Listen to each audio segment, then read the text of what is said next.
حضور نے اللہ تعالیٰ نے قرآن شریف میں فرمایا ہے رسول اکرم صلی اللہ علیہ وسلم کو کہ اگر آپ کوئی غلط بات کہیں جو کہ میں نے نہیں فرمائی تو میں شاہ رگ سے پکڑ لوں گا اور شاہ کاٹ دوں گا. اس سے ہم یہ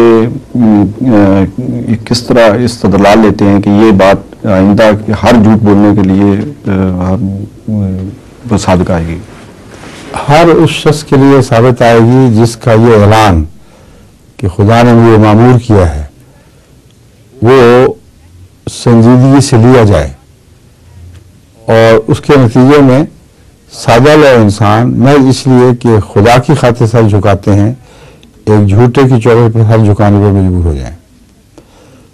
ان کی حفاظت کی خاطر اللہ تعالیٰ نے یہ ذمہ لیا ہے کہ ایسے لوگوں کو سلسلوں کو ہلاک کرنا میرا ذمہ ہے، تاکہ اس طرح خدا پر افطراء کی جرت نہ ہو اور لوگوں کو دھوکہ دینے کے لیے راہ آسان نہ ہو.